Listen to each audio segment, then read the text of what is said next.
Hi guys! Welcome back to our YouTube channel. Please don't forget to like, share, and subscribe para lagi kayong updated sa mga video na i-upload ko sa aming YouTube channel. Inihayag ni Manila Mayor Hani Lacuna Pangan na dodoblehin ang buwanang allowance para sa mga senior citizens mula sa 500 pesos hanggang 1,000 pesos simula Enero 2025. Mahigit 200,000 na senior beneficiaries ang nakatakdang makakatanggap ng kabuuang 3,000 pesos bawat isa sa quarterly payout sa Marso 2025.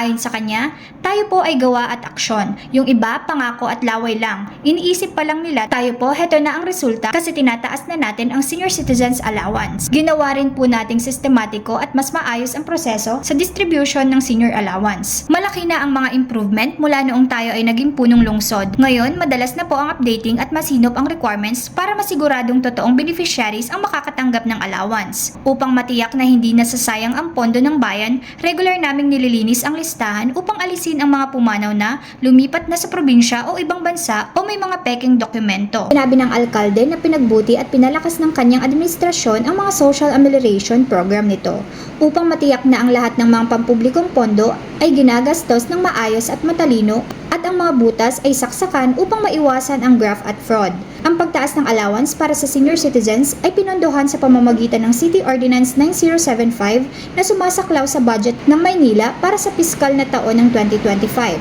Samantala, pinuri naman ng Senior Citizens Party List ang alkalde at ang kanyang administrasyon, lalo na ang OSCA ng kabiserang lungsod sa pagtaas ng monthly allowance ng kanilang senior citizens sa 1,000 pesos simula Enero sa susunod na taon. Natumbasan ng Maynila ang 1,000 pesos indigent seniors pension sa pambansang budget sa pamamagitan ng Department of Social Welfare and Development. Sinabi ng mga leader ng party list na si Mayor Lacuna Pangan ay nagbigay ng halimbawa para tularan ng ibang mga alkalde kung mayroon silang mga kita ng LGU upang maisakatuparan ito para sa kanilang mga nakakatanda. Ang Maynila at si Mayor Lacuna ay pinatunayan lamang na sila ay tunay na karapat-dapat sa pagkilala ng DSWD para sa mataas na rate ng higit sa 98% at antas ng pagpapatupad ng pambansang indigent senior social pension. Thanks for watching! Please don't forget to like, share, and subscribe!